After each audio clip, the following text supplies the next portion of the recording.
사장님 20분 정도 하면 됩니까? 예. 예, 저 앞에 우리 김창길 원장님이 너무 이렇게 잘해 주셔갖고 저는 제가 여태까지 했던, 저는 뭐 치유산업 전문가는 아닙니다. 근데 제가 여태까지 했던 지역산업 정책이 한 25년 정도 해왔습니다. 그래서 그거를 가지고 제가 바라본 치유산업의 정책이나 방향이 어땠으면 좋겠다라는 생각을 말씀을 드리겠습니다. 죄송하게도 뭐 별건 아니었는데 안에 내부 자료들이 뭐 도면도 있고 뭐 이렇게 하다가 보니까 기관 얘기도 있다 보니까 열람을 하지 못했고요. 나중에 우리 치유산업 포럼으로 말씀을 해주시면, 부탁해 주시면 제가 다시 좀 정리해서 보내드리도록 하겠습니다. 죄송합니다. 제목은 좀 생뚱맞습니다. 치유산업 혁신과 모빌리티스 문제입니다.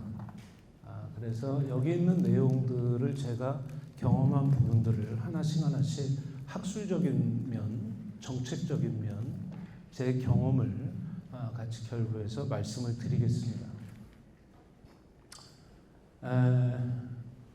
제가 처음에 이 정책에 뛰어들게 된 거는 2001년에 항공우주연구원 출신이에요. 저는 대덕단지에. 거기를 나와서 한국산업기술진흥원이라는 곳이 있습니다. 산업통상자원부고 기관인데 거기 처음 들어가면서 맡았던 게 국가기술정책을 했다가 그 당시 이제 혁신이라는 문제를 받았고, 그 다음에 노무현 대통령이 들어오면서 저는 지역혁신 클러스터 이 정책으로 이제 들어가게 됐습니다. 자, 우리가 알고 있는 지역혁신 체계의 원본은 뭐냐면 기술혁신을 국가 단위에서 하느냐 지역 단위에서 하느냐의 문제였습니다. 근데 국가도 국가 단위에서도 할 수 있고 지역 단위에서도 할 수 있다.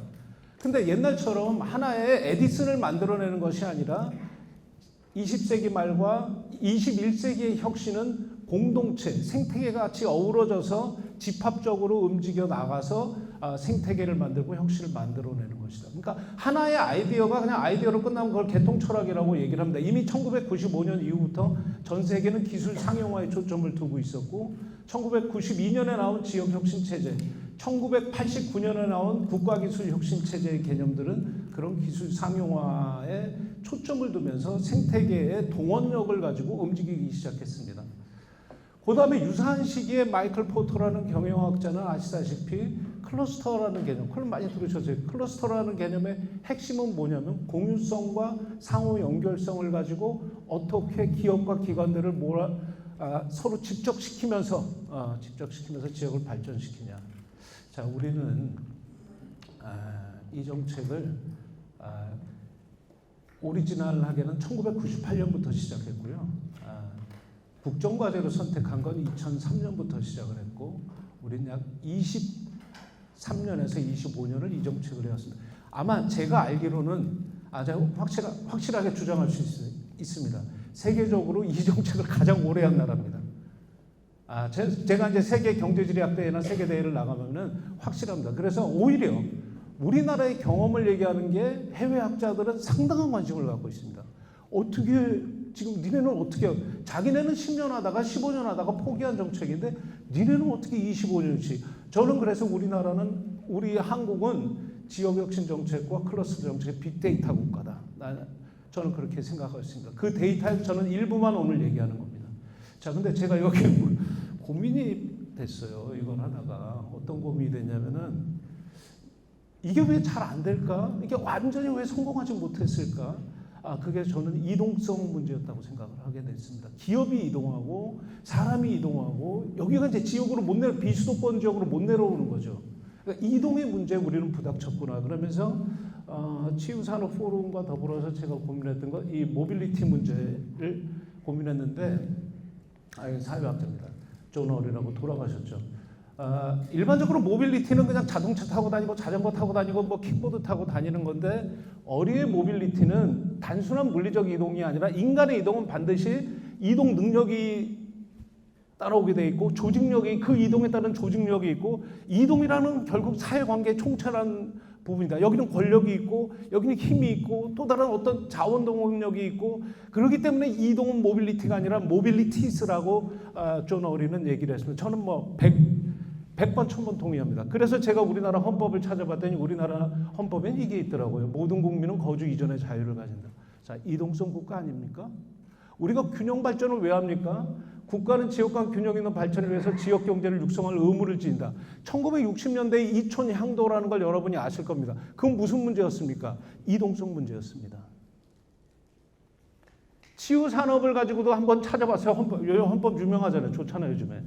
그러니까 치유 산업 갖고도 찾아봤더니 치유 산업에도 이미 헌법 34조에 인간은 어디 사나 인간다운 생활을 해야 될 권리를 가지고 있고, 그렇기 때문에 우리는 이 자원들을 공동으로 배분해줘야 되고 균형 있게 가야 되는 이런 문제, 이 문제를 우리가 어떻게 풀어야 될 것이에요. 저는 그래서 이거야말로 이동성 중심 국가가 이제 화두로 나와야 되는 문제 아니냐. 균형 발전, 그러니까 어떤 정부에서, 저는 균형 발전 정책을 25년 했지만 어떤 정부는 균형 발전이다, 어떤 정부는 지역 발전이다, 어떤 정부는 균형 발전, 어떤 정부는 지방 시대다. 이러한 엇갈린 문제의 패러다임들을 거쳐가면서 우리는 결국 이동성 문제를 지금 풀어야 된다 라는 부분을 생각해요. 그래서 모빌리티와 모빌리티스라는 이 개념을 가지고 오늘 말씀드리게 됐고, 이거를 천착해 들어가면서 굉장히 엇갈리기 시작한 겁니다. 인간의 이동이 어떨 때는 요즘으로 하면 디지털 이동에 의해서는 현존이 있고, 현존적 부재가 있고, 부재적 현존이 있고, 굉장히 많은 우리는 이동을 하고 있고, 스타벅스 하나에 앉아있는데 전 세계를 저기 아프리카 가서 구경하고 오고 있고. 자, 이런 이동성의 문제를 우리 세대들은 어떻게 갖고 갈 것이냐라는 걸 얘기하면서, 저는 치유 산업에 있어서 이 이동성 문제를 가지고 가야 되는데, 뭐 저보다 더 잘 아시겠지만 아이디에이션이라는 용어를 아실 겁니다.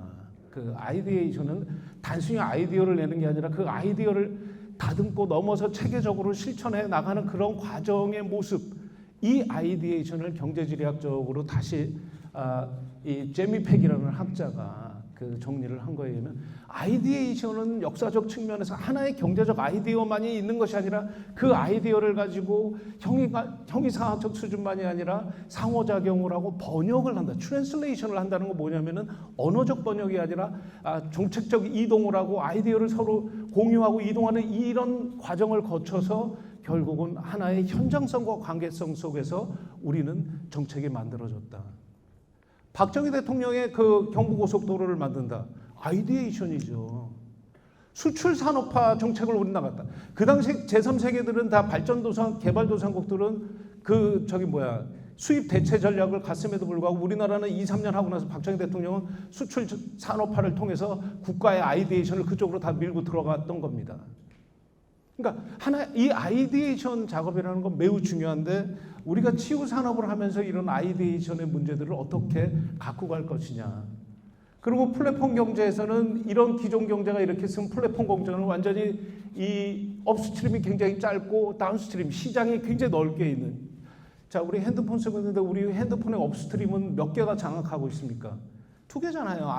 iOS하고 안드로이드. 그 2개가 수천만 개의 앱을 가지고 있어서 시장을 장악하는 이 전형적인 플랫폼 경제에서 우리가 치유 산업의 부분을 어떻게 고민할 것이냐. 아까 김창길 원장님도 말씀하셨지만 디지털 시대 치유 산업은 어떻게 할 것이냐.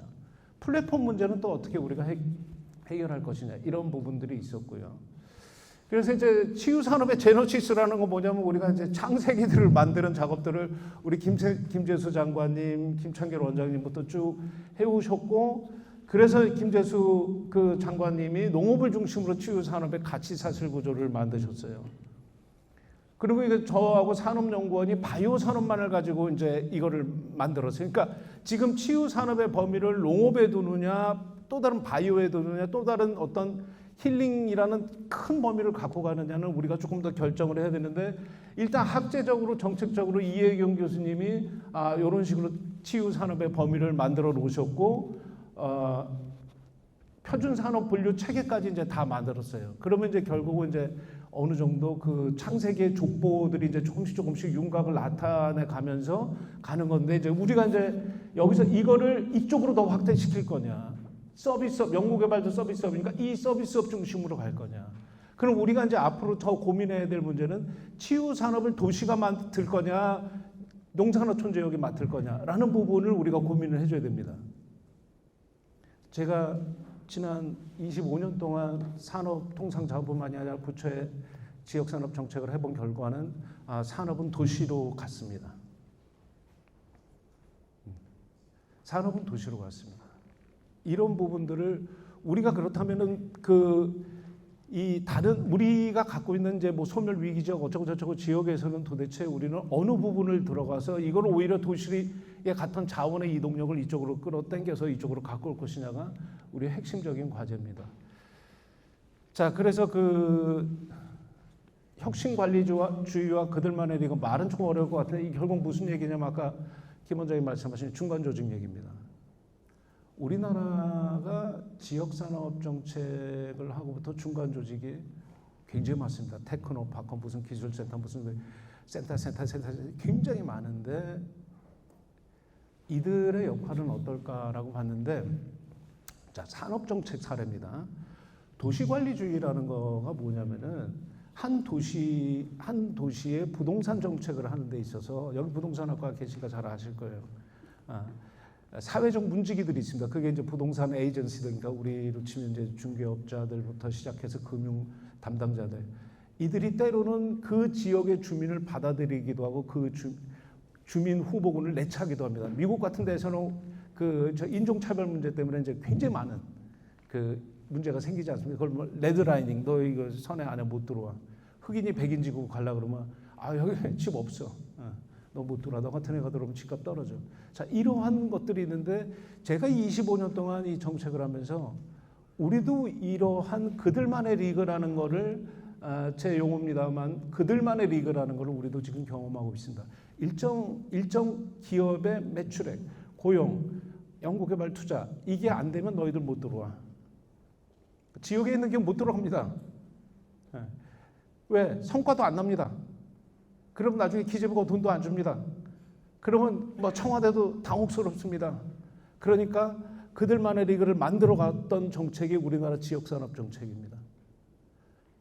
그래서 했던 사람이 또 하고 또 계속 돈이 그걸 중복이라고도 때로는 욕하기도 하고 뭐 서로가 뜯어말리지도 못하는, 자, 이 기회들의 문제들,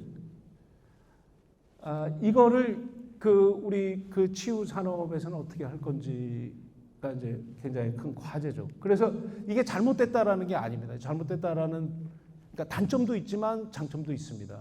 그래서 이제 이런 부분들을 가지고 보면은 이게 우리나라 전체 229개 시군구의 그 순위를 그 종사자 수하고 생산 가능 인구로 보면은 치유 산업을 이 가장 엔드에 있는 강남구나 성남시나 수원시나 이쪽으로 갈 것이냐, 중간 그룹의 도시들로 할 거냐, 이쪽 하이 그룹의 도시들로 할 거냐, 도시적 선택을 해야 됩니다. 아니면 순환적으로 다 갖고 갈 거냐.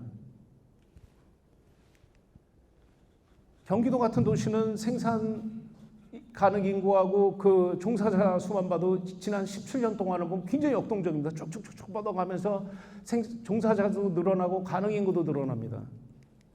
근데 다른 도시들은 단절이 돼버립니다. 전북 같은 경우는 전주시 혼자서 올라가서 혼자 들어가 있고 중간에 몇 개, 2개 있고 나머지는 이 안에 모여 있습니다. 많은 광역시도가 지금 이 위치에 처해 있습니다.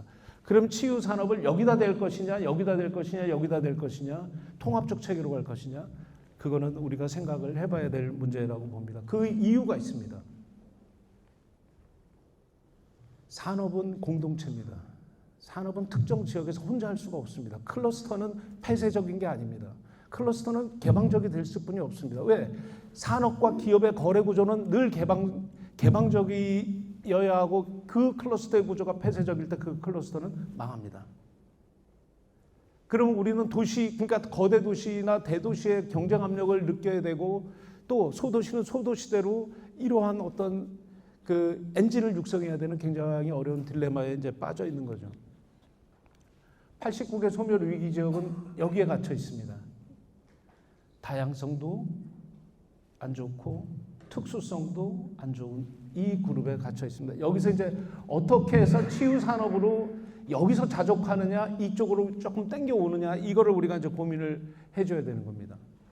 자, 근데 그러한 정책에 있어서 우리나라의 중간 조직 정책은 폐해도 있었지만 장점도 상당히 많았습니다. 춘천, 굉장히 잘 된다는 사례, 춘천시를 바이오산업진흥을 보면 2023년에 중간 조직이 설립이 됐는데요. 원래 아이디에이션, 이 발상은 1995년에 그 교수들끼리 모이고 연구해서 모이다가 점점 가다가 그 1995년에 민선지자체 제1기 시장님이 나오면서 바이오 산업을 육성하면서 산업통상자원부가 여기다가 생물산업 시범도시라고 지정하면서 이 건물을 져주기 시작했고, 그게 1998년이었어요. 그리고 지금 약 27년까지 존속을 하고 있는데, 재밌는 건 뭐냐면은 2002년도에 시장님이 바뀌었어요. 그러니까 2002년까지 재선을 하시고 굉장히 잘 나갔어요. 정말 춘천, 누가 봐도 제가 밖에서 봤을 때도 춘천에 이거 정말, 아니 거기 닭갈비 먹는 동네가 뭘 저렇게 바이오도 하고 막 IT도 하고, 어머니 이해가 안 됐어요. 근데 정말 막 치고 나갔어요. 근데 시장이 바뀌면서 바뀌신 새로운 시장님은 어떤 일을 했냐면은, 야, 이 춘천이 그 닭갈비하고 관광이면 됐지 무슨 뭐 첨단이고 나발이고 다 죽여버렸습니다, 조직을. 가장 가슴 아픈 역사입니다. 저는 뭐 강원도 출신은 아니지만 제가 강원도에서 목도한 가장 가슴 아픈 산업의 역사는 이거였습니다. 근데 그때 다른 건 죽었는데 바이오 산업은 이 중간 조직을 통해서 독자 생존을 해버립니다. 그러니까 잠수를 타기 시작합니다. 그러면서 그 서슬이 시퍼런 시장이 빨리 끝나기를 기다리고 하면서 자체적으로 노력하면서 이 험난한 걸 뚫고 오면서 이제 여기까지 왔습니다. 중간 조직의 필요성, 저는 필요하다고 봅니다. 지금은 이렇게 돼 있어요. 성과요? 20년 잘 본 겁니다. 이거 상당히 대부분 기초지자체가 역사를 보면 지금 한 68개의 기업이 있습니다. 이 정도, 그러니까 저기 김치 공장, 그러니까 1998년에 김치 공장, 닭갈비 공장도 막 바이오라고 구라치고 막 돈 얻어내고 하다가 결국 68개의 바이오 기업 정도가 이제 온 겁니다. 근데 이제 더 이제 우리가 고민을 해봐야 될 거는 이 68개 기업 중에 실질적으로 요즘에 재미있는 현상은 잘 되는 기업들은 중견 정도, 중소와 중견 레벨을 왔다 갔다 하는 기업들은 어디로 가냐면 수도권으로 갑니다. 뒤에 있는 후보군이 이제 그 공백을 메꿔갑니다. 이게 우리나라 지역산업 정책의 현실입니다. 그걸 먹튀라고 욕할 수가 없습니다. 옷이 안 맞는데, 옷이 찢어지는데 그럼 그 옷을 찢어진 옷을 입고 있으라는 얘기입니까? 자, 그렇기 때문에 산업에 관련된 우리 지역의 포지셔닝을 굉장히 잘해야 된다라는 거고, 그렇기 때문에 점점 이 일을 하면 할수록 저는 리더십이 정말 중요하다. 리더십이 중요하다. 사람의 문제가 훨씬 더 중요했었구나. 산업의 문제는 기술의 문제도 중요하고 경제의 문제도 중요하고 뭐 다 중요하죠. 마지막에 들어가니까 사람의 문제라는 걸 목도를 하고, 때로는 울분으로 때로는 기쁨으로 목도하면서 저는 리더십이라는 이쪽으로 들어가게 됐습니다. 그래서 이 리더십이 이제 어떠한 부분이냐면 우리가 알고 있는 리더십도 되게 중요한데, 제가 강조하고 싶은 거는 장소 기반 리더십. 특정 지역의 번영과 경제 발전을 위해서 다양한 이해관계자들을 어떻게 보고 어떻게 추진하느냐, 그게 시장이나 기초지자체장만 추진하는 것이 아니라 공동체의 모든 구성원들이 추진해야 되고, 중간 조직이 발달해야 되고, 같이 교류를 해줘야 되고, 이 각자 맡은 지위에서의 리더십을 우리가 어떻게 갖고 갈 것이냐는 너무나도 중요한 문제라고 생각을 했습니다.